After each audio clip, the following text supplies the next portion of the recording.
ขึ้นครับ Hello, hello, test, test. เดี๋ยวคนใกล้ๆปิด please turn off your sound. Please mute your microphone, please. Name. Hello. Yeah, This one? maybe like this. Or remove. Oh, okay. Off switch. Okay.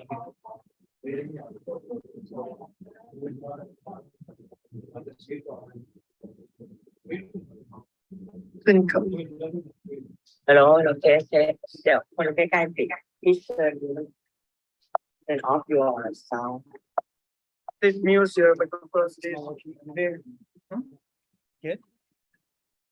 Hello. Yeah, This one? maybe like this. Or remove. Oh, okay. Off switch. Okay.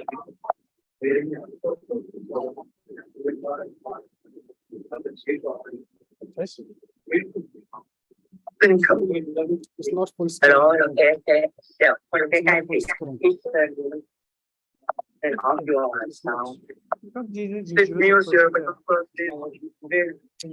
When you use procedure. Hello.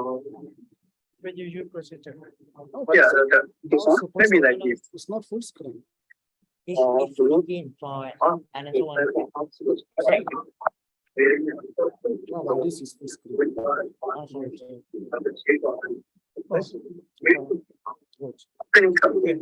It's not full screen. Hello, okay, okay. Yeah,คนใกล้ๆปิด please turn off your sound. Please mute your microphone, please. Name. When you use procedure. Hello. When you use procedure. Yeah, this one? Maybe like this. It's not full screen. It's looking for another one. Okay. No, but this is full screen.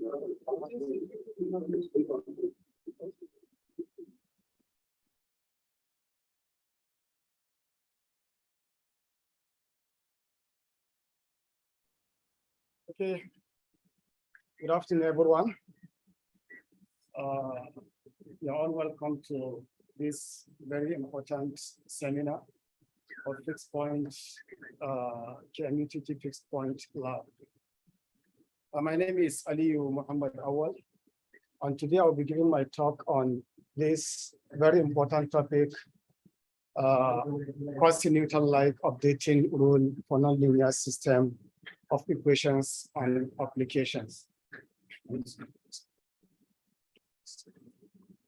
Today being October 5th, 2022. And this is a joint work with my advisor, Professor Dr. KMUTT.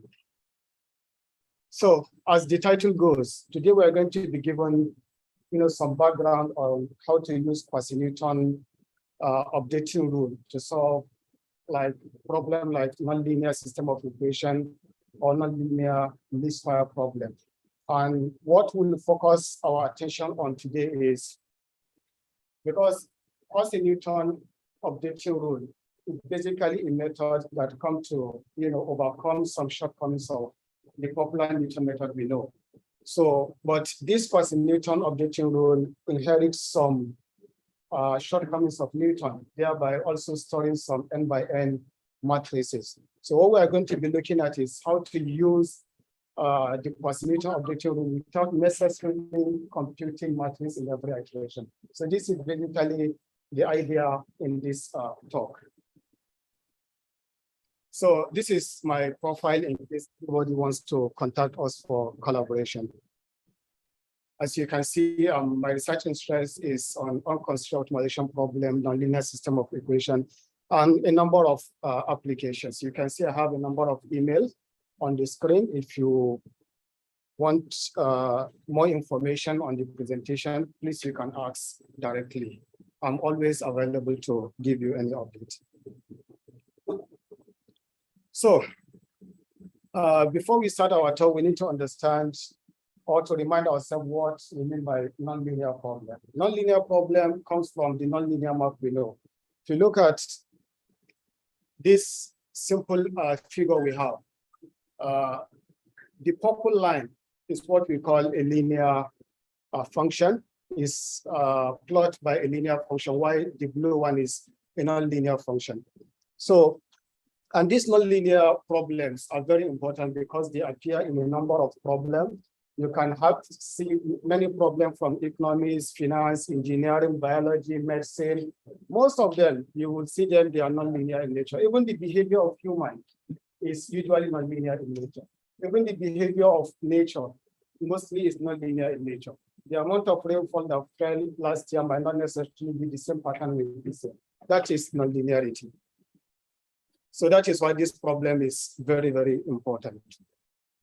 So, non-linear problem, one thing we need to put in mind is it is not usually easy or possible to get the exact solution. So if you cannot get the exact solution, then you resort to the what we call the approximate solution.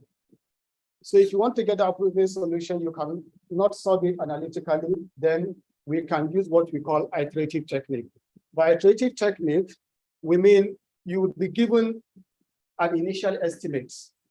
Here we can call it, say, x0. Initial estimate means you just assume some estimate of the solution. So if you assume some estimate of the solution using a particular defined rule, then you keep updating that estimate, you will get another point which we call x1. Using that x1, use the defined rule, you get another point which is x2, x3, until those points you are generating convert within the neighborhood or the vicinity of the solution. So by then you can stop, you say, okay, you have either exact or approximate solution.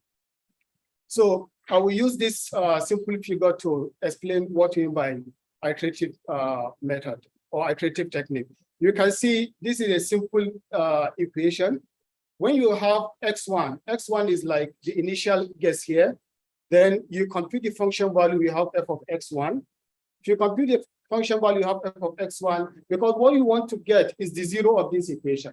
So you test the stopping criteria. You can see if you draw it to the vertical axis, you can see this is not zero. Then using that, you compute x2. If you compute x2, then you check the function value also. If you check the function value, you test the stopping criteria. Is this zero or very close to zero? No.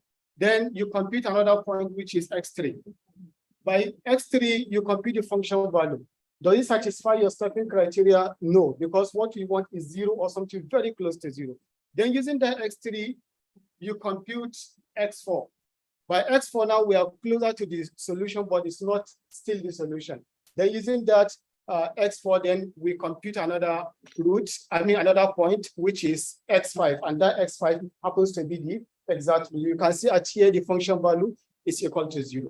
So now, remember we said we are going to start with initial get x1. The main problem with iterative technique is we don't know how to choose best of good initial guess. It's just like trial and error. So you can see the second figure here on the right of the screen. The blue line here is telling you if you can choose the best initial guess, which is not always possible, then which means in one iteration you are going to get the solution. But if you are not lucky and you choose the worst initial guess, if you observe this point here, instead of it to go one step, then the second step to get the solution, it ends up coming what? Zigzag. So this is where you choose worst initial guess. So it's not always easy to get the best one, but you can try as much as possible if you understand the nature of the problem to get something very good, and your iteration process will go faster. So this is basic idea about the iterative technique. So why do we need iterative technique? We need iterative technique based on the following reasons. They are not limited to this, but these are some of the reasons why we need iterative technique. One is if the exact solution of the given problem is not available. And two, if the problem at hand is very difficult to handle. Why is it very difficult to handle? There are many reasons. One of the reasons may be because we have large number of variables. And three, if the analytical procedure is very complicated or is very expensive. So in summary, we can say we need iterative technique based on these three words here. One is necessity, two is convenience, and three is efficiency. So we can summarize the reason for using iterative technique using these three words here. So now, let's review this very important problem. Minimization problem. This is unconstrained optimization problem. Problem one is to minimize f of x, where of course x is a vector in Rn. The assumption on this f is that the f should be continuously differentiable, which means the first derivative is continuous. And this function, because we are looking for the minimum, then we should assume the function is bounded below. If it is not bounded below, then we cannot even talk of the minimum. So now we want to see the relationship between problem one and the problem we are interested in, that is the nonlinear system of equation. So by first order optimality or necessary optimality condition, we know if x is a minimizer of a function f, then the gradient at that point is equal to 0. So what we are interested in here is the mapping gradient of f. F here is a real value function from Rn to R, but its gradient is a vector value function from Rn to Rn. So going by this, then algorithm for solving this one, problem one here, we can modify it and solve any problem of this form. That is f of x equal to 0, where f of course is a vector valued map from Rn to Rn. And basically, the assumption on f basically is we just need continuity. In some cases, you may need additional condition, but here simply continuity is enough.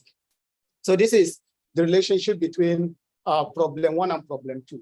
So based on this reason, in the course of the presentation, we will see why we can use algorithm for solving one, use it to also solve problem two. So now, what is the formula for solving problem one? The formula is given by 3. This 3 here, this formula 3 here is written xk plus 1 equal to xk plus alpha k dk. How does it work? You are given a point x0. For example, k is now equal to 0. That k equal to 0 is like the initial guess. Then you compute alpha 0. If you compute alpha 0, you compute what we call the search direction, d0. Then using this sum, you can get x1. Then you use that x1 also compute alpha 1, compute d1, you get x2. Use x2, compute alpha 2, compute alpha d3, d2, you get x3. You continue on until the stopping criteria is satisfied. So, but now, how do you compute this alpha k?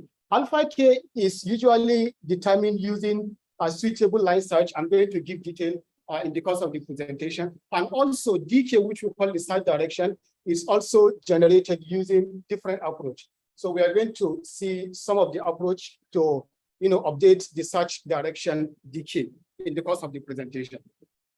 So this definition is very important, especially in with regard to problem one, that is minimization problem. If you have this search direction here, inner product with the gradient of this f, if it is negative, that is less than 0, then you are sure that we call this direction to be a descent direction. Then what is the benefit of having a descent direction? The benefit is that can guarantee that we are going to have reduction in function value in every expression. In other words, f of xk plus 1 will always be less than or equal to f of xk. We can be sure of that, provided our direction is descent. So now we are going to start to see how to compute the search direction dk. So you can see here, Newton method. For Newton method, what we normally do here is from problem one here, what Newton method will do is compute the Hessian of this matrix. Are you okay? If you compute the Hessian of this matrix, then compute the gradient. That is all about Newton method. So you can see from the formula here. You need to get the Hessian of this matrix, take the inverse of that Hessian matrix, then multiply it by the gradient of that function, take the negative of it, then you will get what is called the Newton search direction. So by mere looking at this, you can see there are some problems associated with this method. One of it is that we need to compute second derivative, which means every function we are considering, we must ensure that the second derivative exists. Otherwise, we cannot use Newton method. Another disadvantage or issue with Newton method, as you can see, we need to compute inverse. So which means if the inverse of the matrix does not exist, we cannot also use Newton matrix. So based on this, I summarized it as this: the only advantage, notable advantage of Newton method is it has rapid convergence because the convergence rate is quadratic. While the disadvantage is that we are going to compute second derivative, compute inverse, store n by n matrix, solving n linear equation in every iteration. So this is not something easy to do. So due to this reason, then we have what we call quasi-Newton quasi-Newton method. Why quasi-Newton method? What does quasi-Newton method do? Quasi-Newton method, instead of computing the exact Hessian, then quasi-Newton method will come. Please, can you reduce your? Instead of computing the exact Hessian in Newton method, in this method here, then the quasi-Newton method will now use another matrix to approximate this Hessian.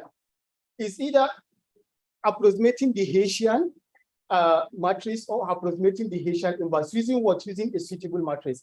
How are we going to get those matrices? We have formula for calculating that. So using Taylor series expansion of f of x here, then we can get this relation 6. So you can see here, this B here is a matrix representing the Hessian matrix here. Okay, so if you set delta x to be equal to xk plus 1 minus xk, then we are going to simply have this equation 7. So this equation 7, yk here is given by difference between the gradient at the current and the gradient at the previous. Ysk here is given as difference between the current and the previous point. So this equation, any matrix that can satisfy this equation 7, it is believed that it will approximate the Hessian matrix.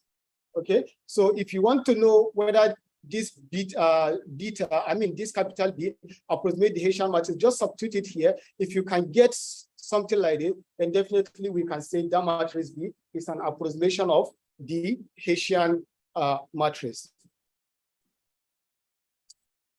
So this condition 7 here is what we call quasi-Newton equation. In some texts, they call it second equation. So now, the quasi-Newton direction is given by formula 8. If you look at the difference between this formula 8 and the Newton's direction, is only replacing the Hessian with BK. Okay, so this is the only difference. So which means this BK is nothing but the approximation of the Hessian matrix. So what is the advantage and disadvantage of this? If you look at it, the advantage is that we don't need to compute second derivative anymore. Thereby, we don't need to compute the exact Hessian. And another one is, instead of the quadratic convergence of the quadratic rate of convergence of the Newton, here we have the superlinear rate of convergence, which is not up to the quadratic. While the disadvantage of the disadvantage here was inherited from Newton, because in Newton we said we have to store n by n matrix. So here also we need to store n by n matrix. So this is the disadvantage of one of the major disadvantage of quasi-Newton method. So how do we get rid of that? We'll get to know that in the course of the presentation. So now, this formula here in 8, because I said we have many formula for updating this matrix B. So one of the formula here is called BFGS. This is given name after the people that work on this: Broyding, Fletcher, Goldfrapp, and Shanos. That is BFGS here. So this is how they compute the approximation of the Hessian, where BK minus 1 here, for example, if K is equal to 1, then here we will have B1 equal to B0. How do we get B0? We get B0 by simply taking the identity matrix of the same dimension as the matrix we're using. If our matrix is 10 by 10, then we take the identity matrix as 10 by 10 identity matrix, where of course XK, X0, we can get it, Y0, we can get it. Using those, this formula 9, then we can get the approximation of the Hessian. If you use 9, then you're using BFGS. If you don't want to use BFGS, you can use DFP. There are many, there is SR1, but I'm only interested in these two in this presentation. But now, another important thing to note here is if QK is equal to BK inverse, because from the formula here, we said here we have negative BK inverse. So we have another formula that we don't need to compute, we don't need to approximate the Hessian, we can directly approximate the Hessian inverse. So this is what the formula here is saying. So if QK is equal to BK inverse, then the BFGS inverse is given by 11, while the DFP inverse is given by 12. So based on this, the quasi-Newton direction will now be what? DK equal to, instead of putting BK inverse here, we just put minus QK gradient of f of x. So one of the advantages of that is that we don't need to compute inverse of matrix in every iteration. So the singularity issue is solved there. So we are going to use, if you observe in this formula 9, 10, 11, and 12, all of them have matrices. So what we're going to do now is to derive another method in such a way that we don't need to have matrix in our formula for computing the search direction. So this is the remark based on the formula given. If you look at the denominator here, we have inner product of sk minus 1 and yk minus 1. So we cannot guarantee for general function that this will not be 0. That is one of the disadvantage here.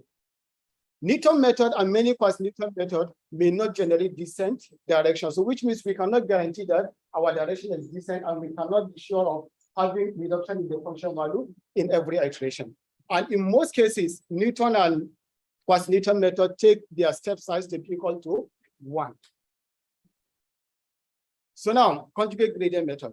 Why conjugate gradient method? If you look at in Newton method, we have to compute matrix, compute the inverse, compute everything. In quasi-Newton method, we need to compute also the matrix. In conjugate gradient method, one of the most important is that we don't need to compute any matrices. All we need to compute, we are going to store vector. So the advantage here is, if we are solving it in MATLAB using computer, is that the memory that you require to store, 1,000 variables using quasi-Newton method is enough for you to solve, to use conjugate method with 1 million variable. That is the square of it. So that is the advantage of this conjugate gradient method. And another thing with conjugate gradient method, the convergence of Newton and quasi-Newton are usually local convergence, because you have to take the initial get very close to the solution. While here, you can take it from anywhere. So we have global convergence with the conjugate gradient method. Another advantage, as I mentioned earlier, is that we don't need to store matrices throughout the iteration process. So how does it work? The conjugate gradient method also computes its own search direction using this formula 13 and 14. So observe, if lambda k here is equal to 1, then we have the classical conjugate gradient method. While if lambda k is not equal to 1, of course, lambda k will never be 0. Lambda k for all k must be different from 0, because if lambda k is equal to 0, then we have a problem. So if lambda k is not 1, is not 0, then we call this one 2-term spectral conjugate gradient method. And of course, over the years, many researchers have discussed 3-term conjugate gradient method. You can observe that the only difference between 13 and 14 is the additional of this third term. So if theta k is equal to 0, then 14 becomes 13. Okay, so that's, and if tau k also is a 0 vector, then 14 also becomes 13. So it's just nomenclature. 13 is called 2-term conjugate gradient direction, and 14 is called 3-term conjugate gradient direction. How do we compute the spectral gradient, the alpha k, lambda k here? We are going to explain in the course of the presentation. How do you compute beta k here? We have different formula for computing the conjugate gradient parameter, which is called beta k. And in this lab, we have give many talk on how to get beta k. Theta k is any suitable parameter, and y tau k is any suitable vector. So now, back to our main problem, which is f of x equal to 0, nonlinear system given by 15. Henceforth, in our discussion, we will replace, in all the formula given earlier, we will replace f of gradient of f of x with f of sk here in our discussion. So we'll give some prototype of the algorithm for solving problem 15. So if you want to solve problem 15, what you need to do, you set some initialization.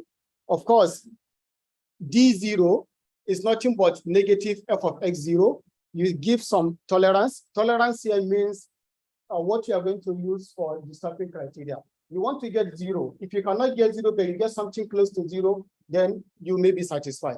That tolerance could be, 10 to the power minus 4, 10 to the power minus 6, 10 to the power minus 10, depending on your choice.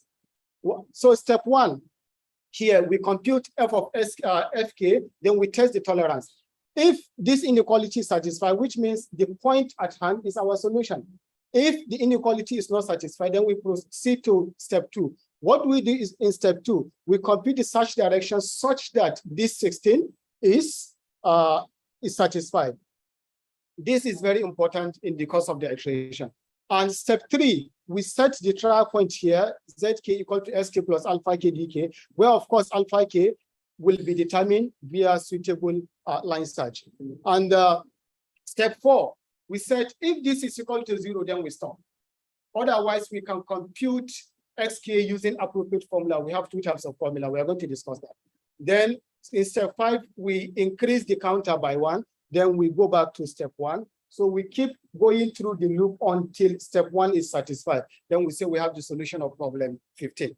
So now, remember in step 2, we said compute the search direction so that this is satisfied. So now how do we get the search direction? That is our next discussion. So before we proceed with the discussion, we have this important definition. It might be useful in some of the analysis. One is the monotonicity, Lipschitz continuity, and convexity. So now we're going to use this BFGS formula here, formula 11. We are going to use it to get our search direction or conjugate gradient-like search direction. So how to do that? First, we take the direction of the BFGS. Remember we said if QK is equal to BK inverse, then the direction is simply negative QK f of SK, where of course QK is the BFGS direction given by 11. We have explained this earlier. So now if you take this 19, you multiply this, you take f of x, f of k is f of xk. This is just simplicity in notation in 11.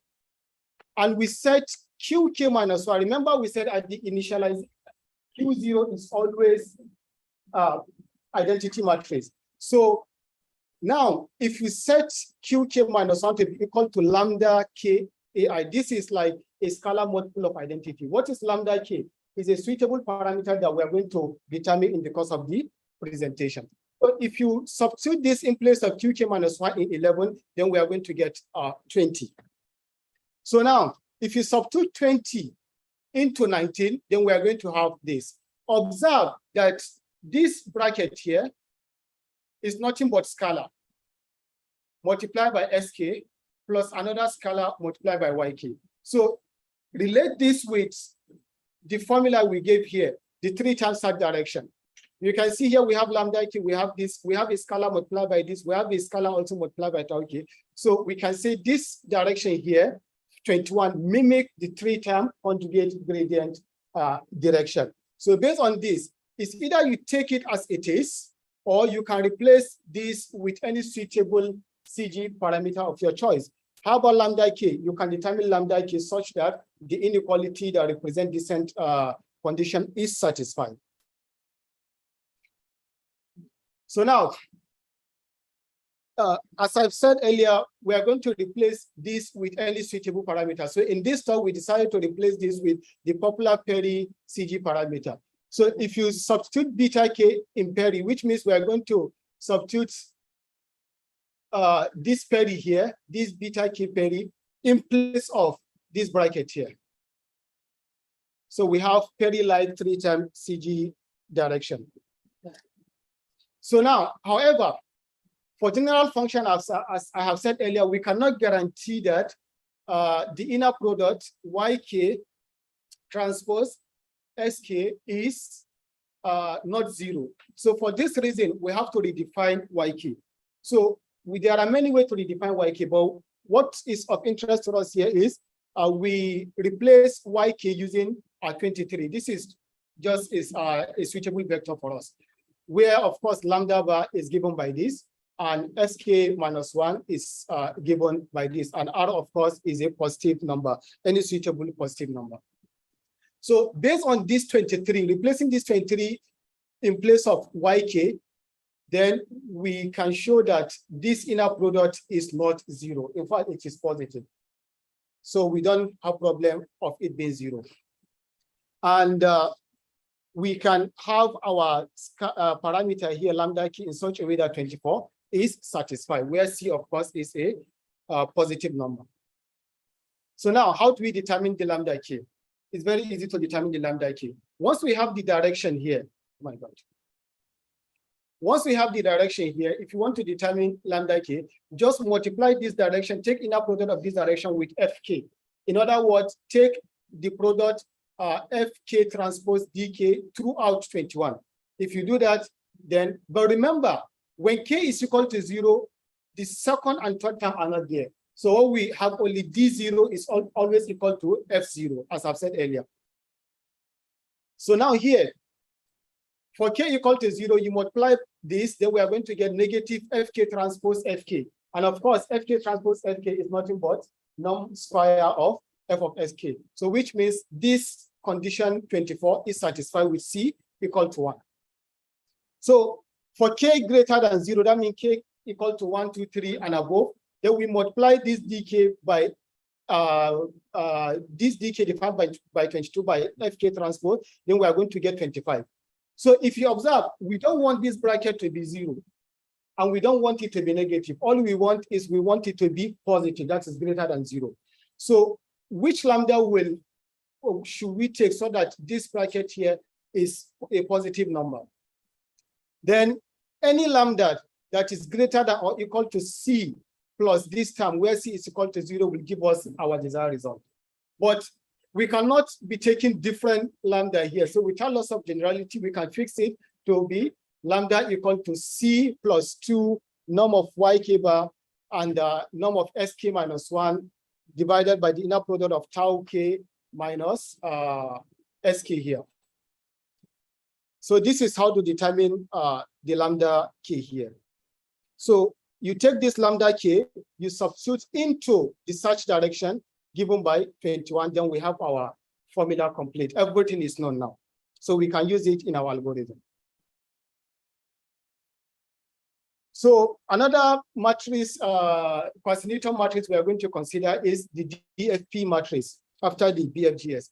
The same procedure with the BFGS matrix. For DFP also, this is the search direction. The only difference is the Q here is given by 12.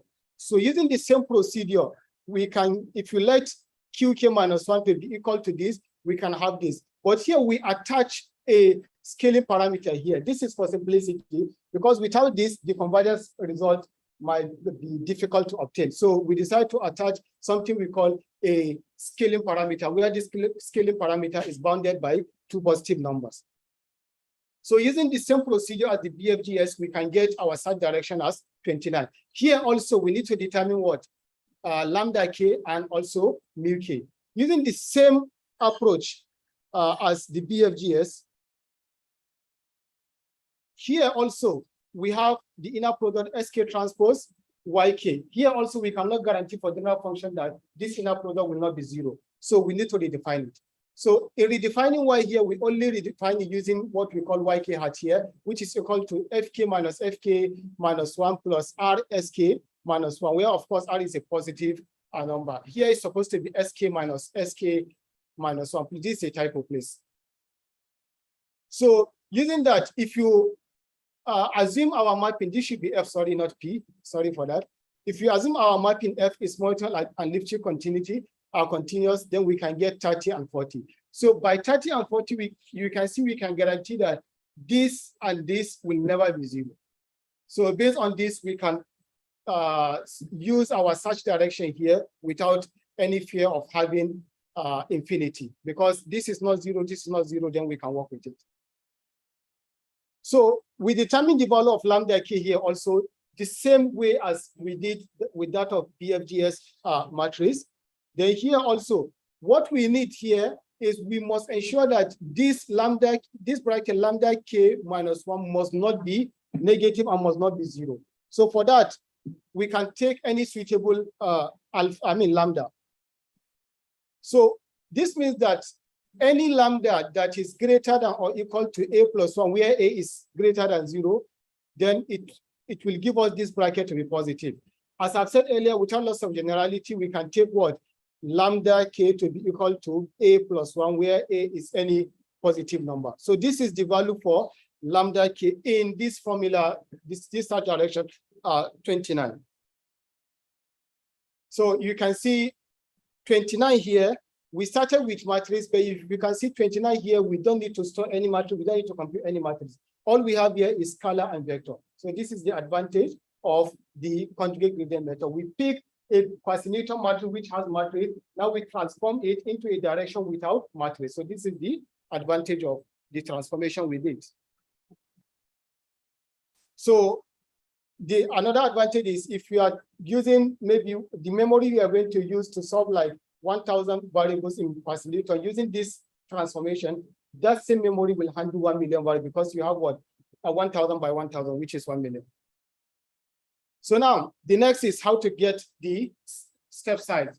As we said, we get the step size using what is suitable line size. What is the aim? The aim is to keep having reduction value, norm. This norm here, we want it to keep reducing at every iteration, which means norm of f of sk plus 1 should be less than or equal to norm of f of sk in every iteration. This is the main aim of the line search. So we have two types of line search. We have the exact and the inexact. The exact is we have to get an alpha k that minimize this norm here, but it's not always easy to get because it's very difficult to get this in every iteration. So instead of that, then we resort to any condition that will guarantee this. There are many conditions that I'm going to discuss some of them. So any condition that will guarantee this inequality, then we can take it as inexact line size. Why for the exact line size? Here, the alpha k you are going to get in exact line size, we call it the optimal step size. While here, it may not be the optimal. We just get anything that's satisfied that will give us this inequality. So how to get this condition for the inexact line size? We are going to discuss inexact line size so that this condition here, so that this inequality is satisfied. So the first one we are going to consider is the line size proposed by Solodov and Civetta in 1988.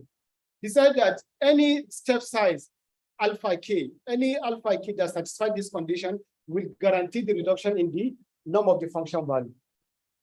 So after some year, Zhang and Zhu also in 2006, if you observe the right-hand side of Solodov and Civetta here, lambda k multiplied by this bracket multiplied by mu k, everything here is positive multiplied by the norm of dk square. So what Zhang and Zhu did is simply to remove everything here and replace it with kappa here, whereby here kappa is a user defined parameter, where rho here is any number between 0 and 1. So how does it work? Is you pick table number between 0 and 1, say 0.5. We take 0.5. Now I will start from 0. If I start from 0, then you are going to get kappa multiplied by 0.5 to power 0. Then you test it in this inequality. If it's satisfied, then you take that as your step size. If it didn't satisfy, then you increase the power to 1. So now you are now having what? Kappa 0.5 to power 1. Then you test it also. If it's satisfied, fine. If it doesn't, then you increase this I to equal to 2. Then you have kappa 0.5 to power 2. So you can see it keep reducing. It keep reducing. It's like you keep dividing by half by half by half. So until this inequality is satisfied. That is why we say I here is the smallest non-negative integer. So in other words, the first integer I that satisfies this 34 is what we are going to use as our step size. So in 2009 also, Cheng modified this line search. Instead of taking it this way, then he take the advantage of this norm here. Okay, he take the advantage of this norm. The same procedure, the only difference between 34 and 35 is the presence of this norm. So we now look at it. Some researchers, some Iranian researchers now observe that, okay, this 34 and this 35, they usually give different results based on the test problem we are considering. And they made mention that, okay, if xk, if sk is far from x star here, then this norm here becomes very big. And if it becomes very big, then 35 will not be of advantage. We have 34 will be better. But if this norm is very small, then 35 will be of advantage here. So we now look at this 34 and 35. Okay, the only problem associated with 35 is if this one is very big. We say, okay, how do we modify it such that even if this one is big, then we are not going to have problem. So based on that reason, then in 2020, we came up with this. So we now introduce this power here, 1 over c, where of course c is greater than or equal to 1. You can see here, if c is equal to 1, then this, our line search chart, c reduced to 35 of Chen. While if c is large enough, then 1 over c will tend to 0, and this will vanish, then our line search 36 will reduce to 34. So we can say the line search 36 take 34 and 35 as special case. Okay, so now we now look at it again after some time that, okay, since this c is a user supplied number, it's possible that c might not give us a desired reduction in the function value we want. So how do we mitigate that? Then we in 2021, then we proposed this. What we did here is to take the advantage of both Cheng line search and Zhang and Zhu line search. So what we did here is take the minimum between 1 and this. So if this norm is less than 1, then which means we go back to 36. And if this norm to power 1 over c is greater than 1, then we go back to 34. So which means this 37 takes 36, 35, and 34 as special case. So for now, this is the most general line search I know in the literature. Probably we'll come up with something better than this. This was published, I think, in IEEE Access. So now the convergence result. How do we, if you get your search direction, you do your numerical analysis, we need to have the convergence result so that we are sure that our sequence of iterative generated with the algorithm will converge to solution. So this is the prototype of the theorem. So how does the theorem, oh, this thing is going up. So suppose the mapping F satisfies certain assumption. The assumption may be either continuity, either elliptic continuity, either monotone, depending on the problem you are solving. So that's why I use here certain assumption. Then the sequence of iterations generated by the proposed algorithm at hand will converge to a point x star such that del f of x star is equal to 0, which is the solution we are looking for. So how do we prove this? If you want to prove this, this is what you need. First, try to show that the inner product f of xk and dk is less than or equal to minus c norm square of f of sk. 2, try to show that, establish that sequence of the point and the sequence of the direction are bounded. Number 3, try to show that the limit of this exists. And number 4, try to show that this limit equal to 0. If you can get these 4 conditions at hand, then definitely proving of this becomes very trivial. So if you have your direction, you have your algorithm, just show these 4 points in this block, then you can guarantee of convergence. So now, next, the second problem is nonlinear least square problem. Nonlinear least square problem is just like a special case of minimization problem. But what is the difference between the general one is that this one has a special structure, and this structure can be exploited in order to come up with an efficient algorithm. Any algorithm that take the structure of this problem into consideration will definitely perform better than the algorithm that does not take the structure into consideration. I need to mention here, basically every algorithm that can solve the general minimization problem can also solve this. But the algorithm that takes the structure into consideration will perform better than the one that do not take the structure into consideration. And work on this, on algorithms that take the structure are very limited in literature. It's a very good area, especially now we have some new students. So it's a very good area if they can explore this. They are very rare in literature, algorithms that take the structure of this problem into consideration. Here, of course, the F need to satisfy this continuously differentiable function. So now, based on this structure here, the gradient and the Hessian of this also have its own special structure. So instead of looking how to compute the gradient, just take the Jacobian transform multiplied by the FK, you get the gradient of this, while the Hessian also you get this. So now the point of interest here, especially for our new student that wants to, that may want to work in this area, the point of interest here, you can see the Hessian here has two terms, the first and the second term. So in the second term here, we have what we normally want to avoid. That is the second derivative. So what we normally do here is how do we approximate this second term in such a way that we don't need to compute the second derivative here, just like in the what we discussed in the Poisson method. So this is basically the idea here. In most cases, in some algorithms, they ignore completely the second term and take the first term, while in some algorithm, they take the approximation of the second term, add it to the first term, depending on the class of algorithm you are using. I'm going to discuss that in detail. So this 9 problem is like the summary of method for solving nonlinear least square problem in general. So first one is the steepest descent. You can see this steepest descent just take the whole Hessian as identity. So you can see it has to be very slow. While the Gauss-Newton ignore the second term. You can see here Jacobian transpose multiplied by Jacobian is simply what we have here. So it's ignoring the second term here.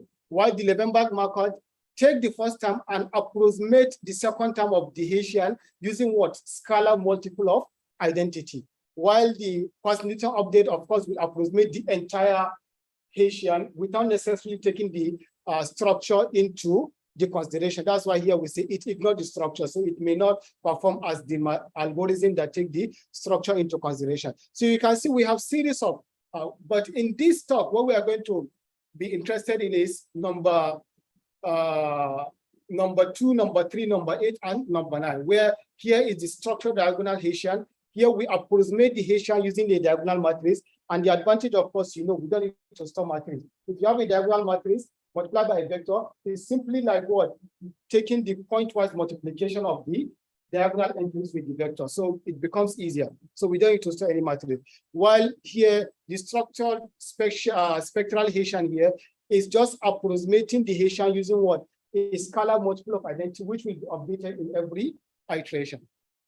So now, the first one of interest is Gauss-Newton method. As I've said earlier, it ignored the second term of the Hessian, so it only takes the first term of the Hessian. What is the rate of the convergence? Of course, quadratic. While the Levenberg-Marquardt method, which is called LM here it takes the whole of the first term and approximates the second term with scalar multiple of identity. You can either fix the scalar throughout, or you keep updating the scalar in every iteration. So this is the remark. These two methods perform well for small residual problem. But if the residual of the problem is very large, they may tend to perform very poor. So based on this reason, then we have the one, what we call the structured Poisson-Newton method. Here, the Poisson-Newton here we're discussing is the one that takes the structure into consideration. That is why the name structured Poisson-Newton method. So by structured Poisson-Newton method, what it normally does is that it approximates the second term of the Hessian using what? Using a suitable matrix. You can take it like, because if you look at this AK here, is nothing but the second term of the Hessian, as we have said earlier. Can we touch? Okay. So if you replace this A into the Hessian here, into the Hessian 40, you can see we just simply have this term, the first term plus A, because A is now approximating the second term here. So that is why we say, okay, this gives the approximation of the Hessian, which we call BKSQN, equal to Jacobian transpose Jacobian plus AK. Of course, this is the approximation of the second term. So if you apply Taylor's expansion on this, the gradient of this Fi, of course, Fi will be a single value, a real value. So which means we can take the gradient. So we are going to have something like this. So going by this, if you multiply this relation by xk and sum it up, we are going to have something like this. Please observe that this 41 is related to this AK here we have. The AK here, if you just remove what I'm pointing here, replace it with AK, because this is exactly AK. So you are going to have what? AK multiplied by this equal to this. So remember we said this xk minus 1, we can represent it as sk minus 1, S for school. So thus, AK here can be updated using this formula.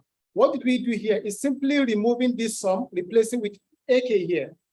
This bracket is nothing but SK here, while the right-hand side remains as it is. So which means if you now substitute this into what we have here, then we have what? The structural Quasi-Newton update. So now the approximation of the Hessian that takes the structure into consideration then will be given by 42. So which means we have the first term and the second term is approximated using this term. So the second one is, what is the advantage of this? The advantage of this 42 is that it takes the structure into consideration. Or the disadvantage is that it tends to perform poorly because this one may not tend to 0. So based on that reason, then Hussein in 1994 suggests the following. Instead of taking the approximation, the whole approximation of the second term as AK, then he defines it in this term, multiplying norm of SK plus Z, where of course CK is given by this term. So similar approach of obtaining AK as we have explained using Taylor's series, then we can get this. Observe, based on our discussion in Quasi-Newton method, this is nothing but what the second condition. Okay, because remember in Quasi-Newton, we say the second condition is matrix BK multiplied by SK equal to YK. So this is exactly what we have. You can view this SK as the matrix BK we have. So this is what we should use in approximating the second term of the Hessian. And of course, the approximation of the bigger matrix Hessian becomes this. So if you look at the difference here, is that Hessian is multiplying by this, while the Quasi-Newton is multiplying by only only the function value f of sk. So now in summary, we have this 5 here. You can see the structural vector here, we satisfy the Quasi-Newton equation. For Gauss-Newton is given by this. For Levenberg-Marquardt is given by this. For structure Quasi-Newton is given by this. For Hussein 1994 is given by this. While for here, we call it modified structure Quasi-Newton. Why is it modified? Because a parameter here is introduced here. If this rho k is equal to 0, then we have the, oh my God. If rho k here is equal to 0, then we have what? SQN. And here, if rho k is equal to, is equal to 1, if rho k is equal to 1, we have SQN. If rho k is equal to 0, we have GN. Here also, if rho k is equal to 0, we have H here, ZK minus 1H, and so on. So now, using these structured vectors, some researchers, some Iranian, Japanese researchers, Kobayashi and his co-authors, they now try to check what will be the performance of a conjugate gradient method that take this structure into consideration. So they now decide to take the experiment using the popular Dai-Liao conjugate gradient parameter we know. The Dai-Liao is given by this. Simply, in the classical formula, we have here YK. Here also we have YK minus 1. So replacing YK minus 1 with ZK, we have this structured Dai-Liao parameter. So they now take the experiment and have like 6 different methods, whereby remove ZK and substitute, replace with ZKGN, take the experiment, substitute with LM, experiment, substitute with SQN until you exhaust everything. You now see, okay, which one perform better. But one problem with their method is that their direction may not always generate decent direction. Then subsequently, his co-author Sujiki, I hope I got the name right, in 2012, they now come up with the modified version, which is called 3-term, the same structural vector used in this 3-term also. But the only thing is we have some additional of terms, where of course PK here is any suitable vector that will give you the decent condition. So using this 3-term, you can guarantee that your direction will always be decent in every iteration. So this is what we do. So now for somebody who wants to work in this area, he can decide to, okay, try this structural vector in some other CG parameter because we have a number of them. So far, this has been only tested in this diagram. So one can take PRP, HS, HZ, and many more. So for new students who want to work in this area, this is something you can try. So in 2019, remember in the quasi-Newton approximation, we only take few approximation of the Taylor's expansion. Why Degani here and Amini, these are Iranian mathematicians, they consider more term of the Taylor's expansion and they give their structure vector into, in this form. They have 1 and 2 here. So after taking this, you can see here, ZK here, as I've said earlier, is just replacing YK in our quasi-Newton equation. So here you can see, in place of YK, we are going to substitute all this formula, where of course, divided theta K minus 1 is given by this. Also, this DA represent only Degani and Amini, just for simplicity. So here, what they did is substitute this structural vector into the BFGS updating formula. So substituting it, they derive their own method. So what is the main advantage of their own method is this. Their method work better for non-zero residual problem. It's surprising because most of the method I know is very difficult to, they are not always good when you have non-zero residual. They're always better with zero residual. But here in their own work, they claim that it works better for non-zero residual. That's what makes it very interesting. So there are many work new students can explore in this direction. So the next one is the work of Muhammed and Santos. So what they did here, so far what we have discussed is just approximating second term of division, second term of division. So in 2018, Muhammed and Santos, this is the supervisor of Muhammad here. You know, okay, what if we approximate both first and the second term of the Haitian? What will happen?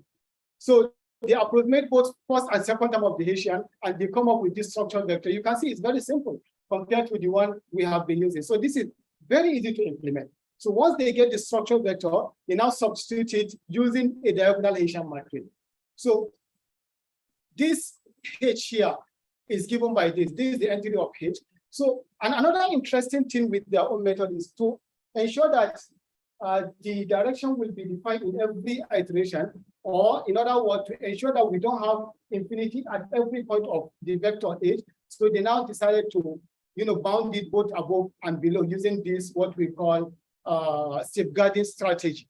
So if SK, the denominator, is equal to 0, then you are going to take 1. Please observe that we are not talking of the whole vector here. No, we are taking a particular entry.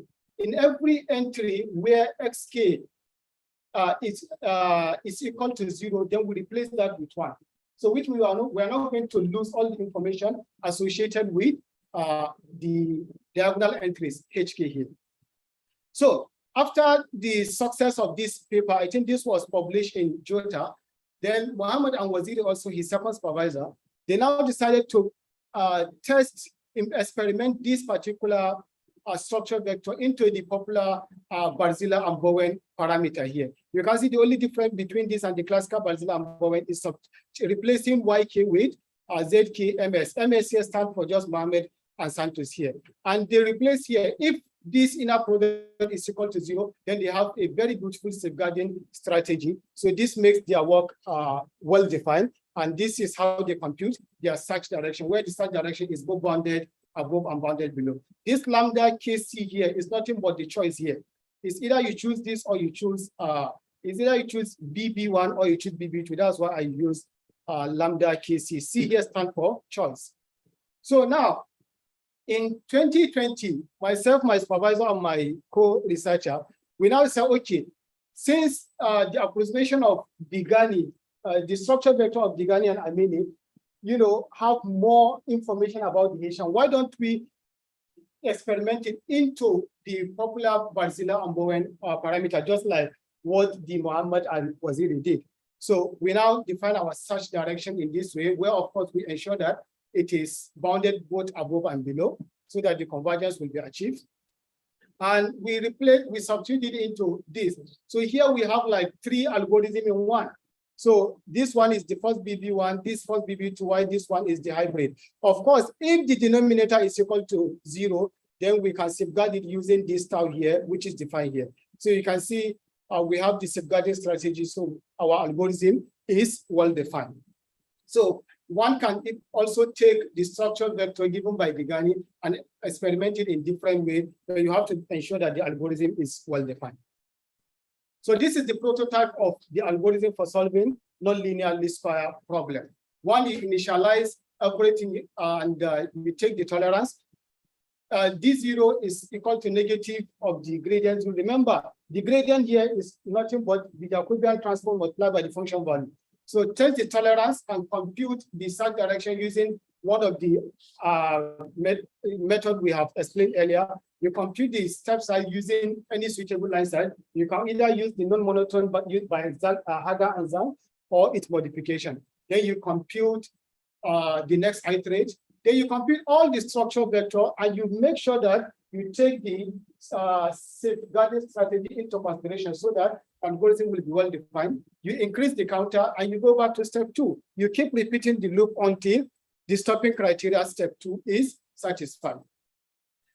So now this is a very important remark for someone who wants to work in this area. If you observe all the structure vector we gave, they have Jacobian in them, which means they are going to stop matrices. But we said earlier that we want to avoid all matrix computation and storage of matrix is what we want to avoid completely in Duo. So how do we do that? We do that by writing a MATLAB program in such a way that the matrix vector product is coded in such a way that you will not need to store any matrices. For example, now you want to have A as a matrix n by n multiplied by B as a matrix, as a vector n by 1. So the product is just n by 1. So you first of all, take the calculation on paper, then generate some pattern, put it in that pattern in your MATLAB, then you are safe. You can be guaranteed that you don't need to store any matrix throughout your iteration. So this is very important remark. Otherwise, you are not going to take the structure into consideration. So next, application. This is the last part. So we have discussed so far nonlinear problem of this form, and this form, the 3 forms. So where are we going to apply these problems, especially for someone who wants to work in this area? So we can apply them in many areas of science and social science. One is you can apply, especially the third one, in robotic motion control. While the first one and the second one, you can use it as signal and image deblurring problem. The third one and the first one, you can use it in financial problem. The first one, you can have the application in disease model and what have you. So different, but I just take 2 here for demonstration. So now the signal and image processing. This model is very popular, for either reconstructing disturbed signal or for deblurring image, for recoupling a deblurred image. This has been presented in many times in this lab, so I don't need to spend much time in it. But so you can see here, this is just a least square plus another term. The main problem here is for the least square algorithm, we have gradient, and this one is a non-smooth minimization problem, so we cannot use gradient. So how do we handle it? Fortunate for us, this researcher here figured out by splitting the vector here into U minus V, where of course U and V are all positive vector in Rn. Then in 2017, Figueroa showed that we can translate 46 into this 47, where Q, C, B, and G are given by this. So you can see here, this is a minimization problem. which we can use any of the algorithm to solve.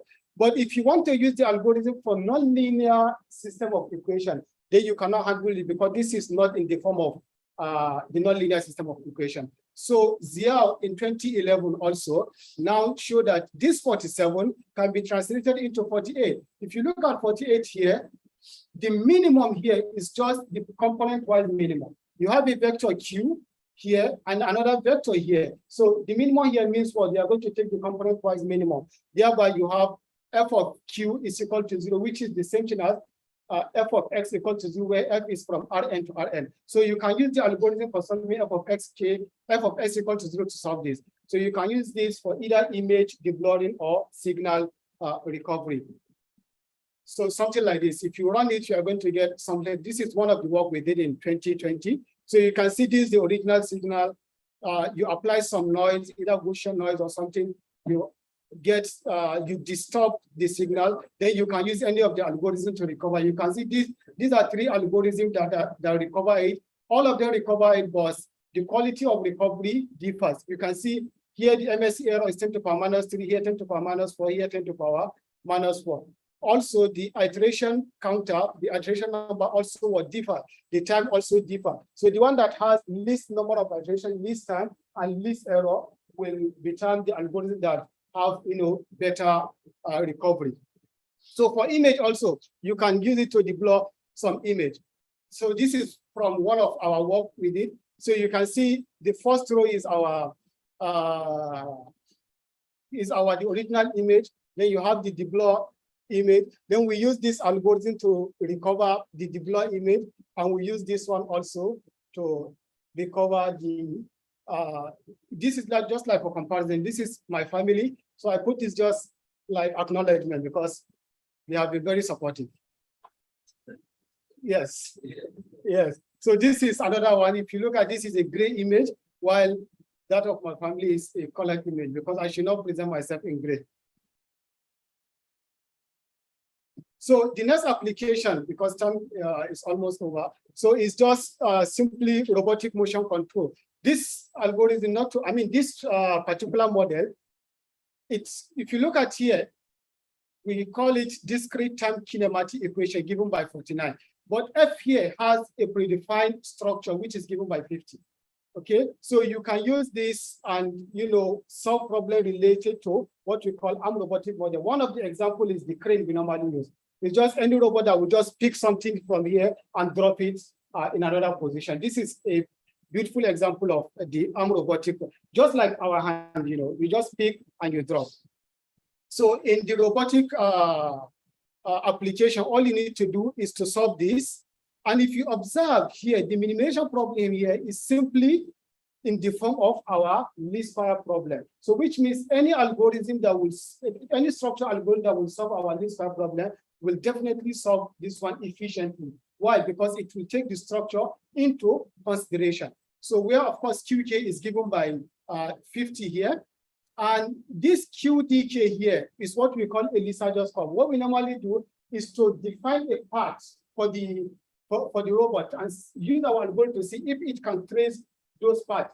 If it traces those paths, what is the error? We look at the error. If the error is acceptable, then we say, okay, it's performing very well. For different Lissajous curve here, you will get different, paths. So I just give 2 of them. So this is like a shape of infinity. We have formula for this Lissajous curve is there in the literature.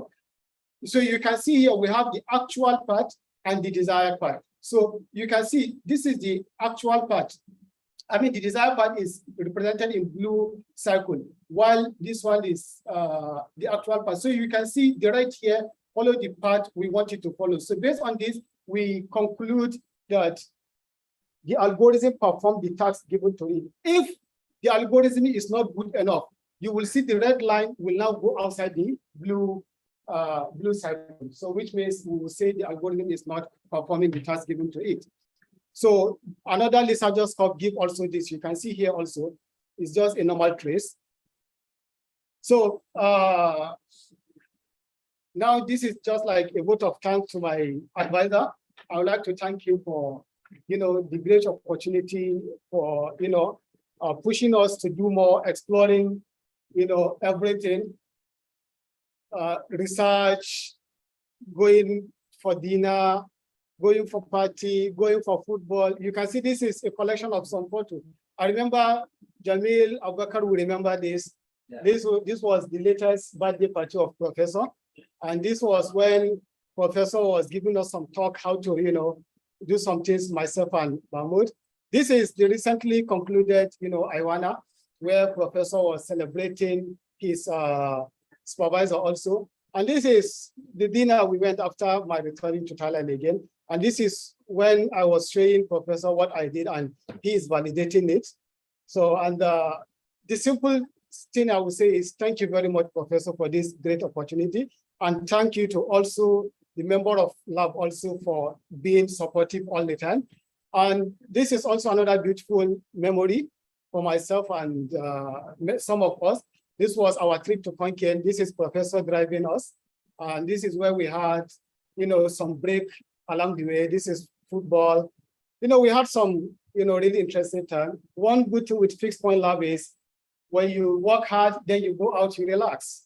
You play football, you see beautiful things, and you have cause to relax. So you will not run much in fixed point lab. Sure. So these are some references. So virtually all of these books, you can take them as reference, and they are available in this lab. So you can take them, and I just decided there are more than this. You can take check any of this book, but I would recommend this one also for a beginner. This one by Sedal is very, very good and it's simplified. And if you want to see the current happening in this area of research, you can see this is some of our research, which are product of the hard work we are doing in this lab. You can see this is population advances in different situations. This is population optimization. This is population JCAM. This is population AIM. This is population attribute access. This is published in OMS. So we work hard, then we publish our result for people to see what we are doing. Coupon crap, now good. Thank you very much.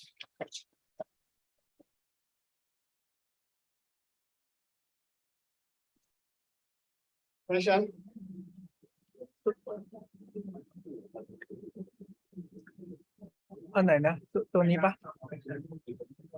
I don't mention it again. Okay.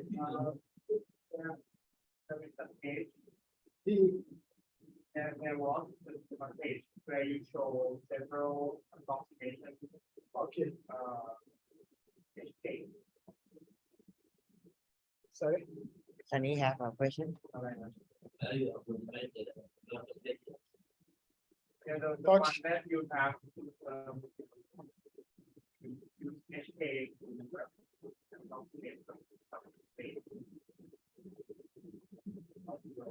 Yeah. No, I don't know. Yeah. Here, I think. The one where you show Let me keep going. maybe the second term. Let me keep going. Sometimes will be used. Yes, yes. Yeah. This page? Yes. Okay. I would like to know the difference, for example, the third one and the seventh one. And number 6 and number 9, what are the difference? Let's say 3 and 7 first.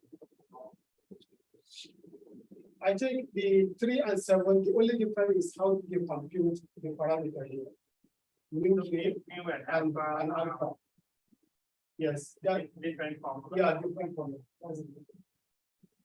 The same for 6 and 9. 6 and 9.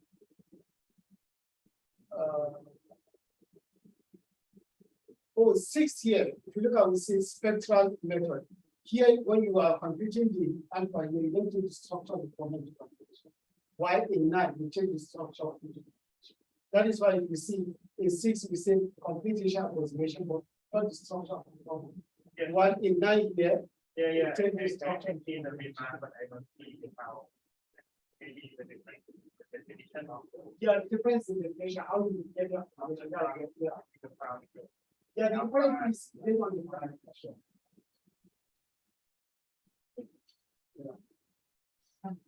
Any other question? Yeah. Bush is my friend. So ask him. Go ahead.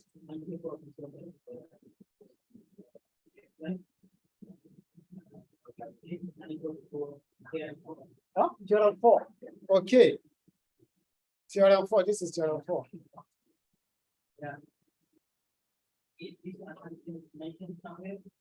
No, because here we are taking a general form. You know, we don't know the specific algorithm we are stating this theorem for. Okay. So based on your method, then you will know which assumption you are going to. That's why I use certain assumption. In some method, all you need is Lipschitz continuity for the F. In some, you need monotonicity. In some, you need the F to be non-expansive. It depends on. In some, you need even the uniformly monotone. So depend on the work will determine the assumption you are going to. This like I just give a prototype. You know, this not a specific. Yeah. Yes. Any algorithm you have here. Okay. Just make sure that you state the assumption needed for the proof. And what will inform you the assumption you need is this form I mentioned here. If you want to show the first bullet here, which assumption do you need? So add it to the theorem. If you want to show second, which assumption do you need? Add it to the theorem. If you want to show third, if you want to show fourth, you will know the assumption based on the analysis you are doing. So this is like a general prototype, not a specific theorem for a particular problem. Because the main aim here is for the new student, you know, to catch, you know, the ingredient. And you mentioned that formula for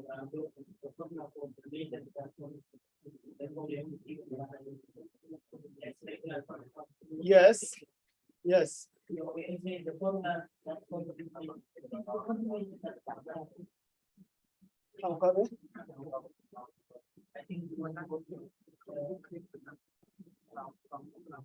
Here, right? Okay. What did I say? Yes. This is of interest. Down here, this somewhere. This is what I know. This is of interest in this particular. Huh?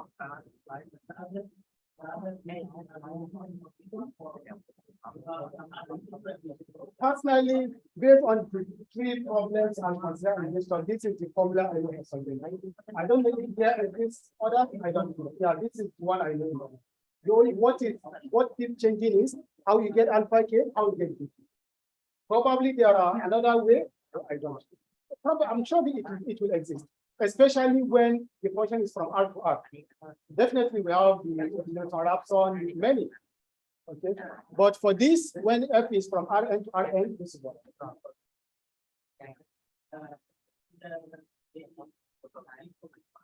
Before this one, the initial point.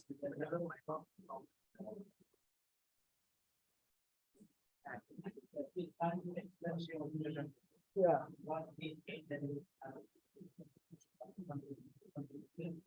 You know, here, what we are saying, you know, if you take x1, you have formula for you to compute x2. And in that formula, you need the derivative. Okay? You need the derivative. So that's it. You have to use the derivative. Okay, okay. Okay, thank you very much for the nice and comprehensive presentation. Thank you. I really enjoyed it. My one is not like a question, more like I want us to have your expert opinion with regards to such lines.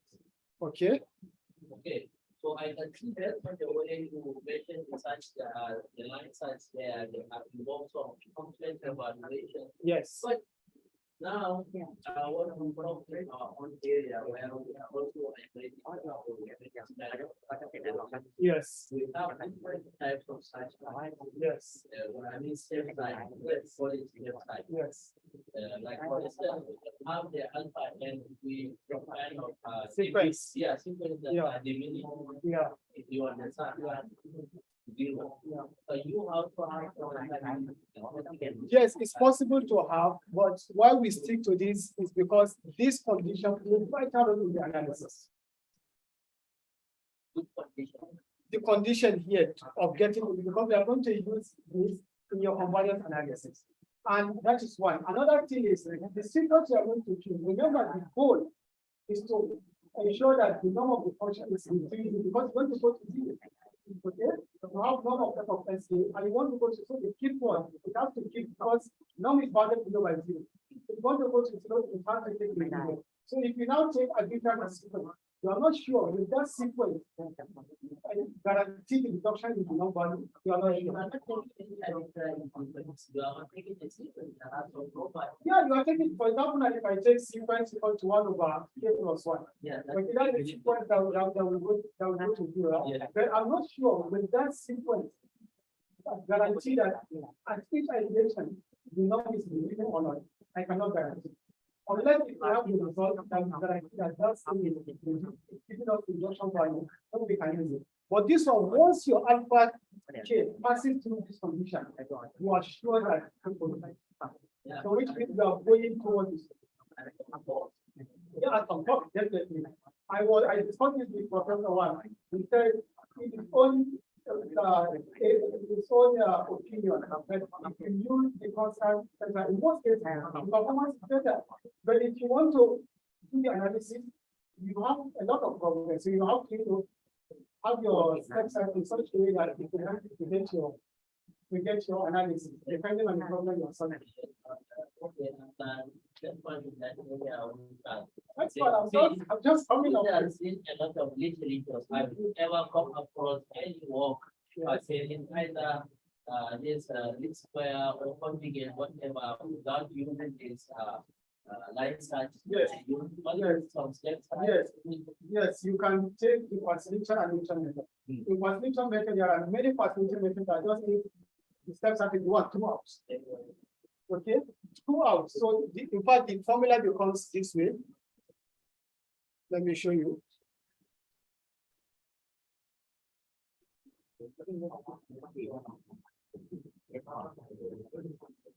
Here, so alpha q will be equal to 1. So the formula becomes sk plus 1 equal to sk plus bq. You always take it to one. But one thing I've noticed in those work, you usually assume convergence.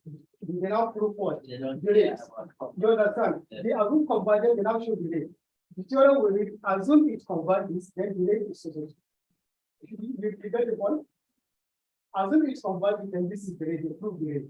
No, but what I'm saying, if you assume some diminishing sequence, if you have to show the convergence first, you understand? You have to. You have to show the Yeah, convergence. I've never seen any method in literature that show the convergence without the line side. I've never seen it. I've never seen it. But for particular, it will be interesting. Yeah, it will be interesting. I think the new student can look into it. Oh, well, you guys should start with it. Okay. Finish? Yes, I think that's the only one. On the step size, okay. The line size. At each point, it keeps generating and trying to satisfy. Yes, yes. So what can I do the existence of a step size? Definitely, we show it analytically. For every line set, you have to show that there exists a number that will satisfy this condition.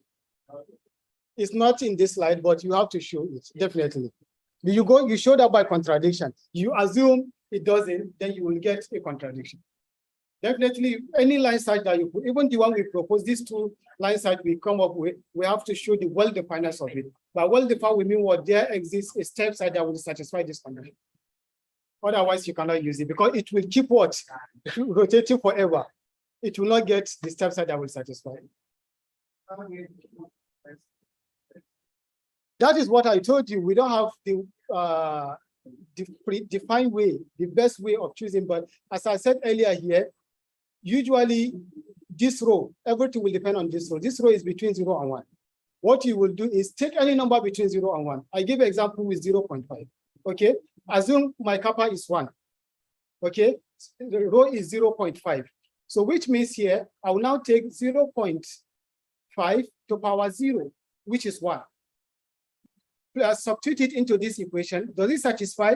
If it satisfies, then my step size is 1. If it doesn't, then I increase the power to 1. Then my alpha k now is now 0.5. Check again. If it's satisfied, then my step size is 0.5. If it doesn't, increase the power to 2, then now I have 0.5 to power 2, which is 1/4. Okay, so this is how it keeps going. Somebody may not start with 0.5, somebody may start with 0.4, 0.8, depending on what works for you. But in most cases, people tend to start with 0.5. Unless if they are having some abnormality, then they're now, okay, let me change this, let me change that, depending on the problem at hand. Any other question? Is there a question from online? Okay. Only one, Sunny. Okay. Sunny. Yes. Okay. Oh, can you hear me? Can you hear me, please? 2.8, depending on what Hello? works for you. But in most cases, people tend to start with 0.5. Sunny? Unless Yes, can you hear me? normality, then they're now, okay, let me change this. Okay. Very good presentation. I enjoy it actually from the very beginning to end. My question is regarding the search direction, which you present. Yes, which you presented in equation 13 and 14. Can you hear me? 13 and 14, right? Yes. Let me can go you to hear me, please? let me go to 13 and 14. Depending on Hello? but in most cases, people tend to start with 0.5. Sunny? Unless Yes. can you hear me? Normality, then they're now, okay, let me change this. Okay, this is 13 and 14. Very good presentation. I enjoy it actually from the very beginning. Okay. In this 13 and 14, you have presented two-term conjugate gradient direction and three-term conjugate gradient direction. Sunny, And this these days, what you are saying. Can you hold on a little? Let me go to please? Let me go to 13 and 14. depending on but in most cases, people tend to start with 0.5. Sunny? Unless Do you know the issue with the live streaming? Let me So check it's this. very live. Very good presentation. I enjoy it actually from the very beginning. Okay. In this 13 and 14, you have presented Can you on two-term your conjugate gradient direction and three-term conjugate on your own, so I can listen to your question. Sunny, talk now, please.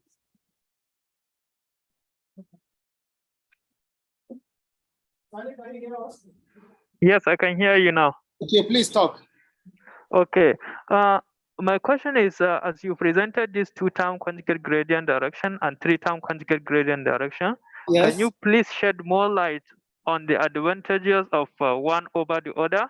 Because these days I observed that there are scholars that even started four-term conjugate direction, and we may not know what will happen later, probably 5-term and 6-term like that. So I want to know the advantages of one over the other. You can see, even by mere looking, this is my own opinion, I don't have anything to back it. By mere looking, you can see the two-term will definitely have, if the two-term works better, because you have less computation there. Why the three-term? The three-term, based on what I've seen in the literature, came when people started using the Quasi-Newton updating formula to derive the conjugate gradient direction. So the Quasi-Newton, especially the BFTS formula for approximating the Hessian, you can see it has three-term. So by the time you now approximate the QK minus 1 using identity, then you end up having three-term. So you will not ignore that. I think that is the basis from where people started coming up with the three-term. I don't know particularly, I've never seen any experiment that says, okay, let me check two-term over three-term or three-term over two-term. I've never seen that, but it's something good worth checking. But if both of them works well, definitely I'll go for two-term because I have less computation. Oh, yes. Thank you very much. Actually, I'm also concerned about that because I can see. No, I've seen four-term also. I've seen four-term also. But basically, this three-term, I remember Andre was the first person I've seen doing it. That was in 2009, if I remember correctly, where he presented a simple three-term, which he published in, I think, Upnum. Oh, okay. Okay, then. Thank you very much. That's all from me. Okay, we have.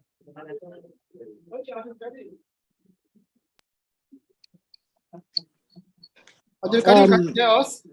Yes, I can hear you, people. Hey, Good please. afternoon, all. Good afternoon. Morning to you in Nigeria. Yeah, thank you for the presentation. I don't actually have a question, but I just want to chip into what the question Sani has asked. Okay, good. So, as you have said, the in terms of numerical performance, there's no evidence to back up that the 2 or 3 is better than any one of the two. There's no evidence to say that 2-term is better than 3-term. Yes. But what I've observed is that in the literature, people usually introduce a 3-term in order to obtain a decent direction. Yeah, that might be another reason. It may be the reason. It may be the reason. Thank you for the. Pardon? Also, I wanted to. Okay, thank you very much. I've seen a paper where numerically he made some comparison and said the 3-term is better. Okay, and that is very But good. not for all. He selected some problem, maybe. Yeah, it's He numerically. selected some problem, so you numerically. cannot generalize that. No, Exactly. And I think also You cannot generalize. using the Any other top-down. question? Because sorry, we have another presenter. Yeah, actually, we need theoretical backup. Question again? Anybody with question online? Okay.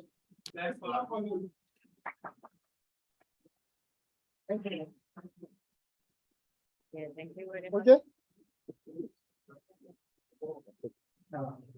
Stop recording. Stop.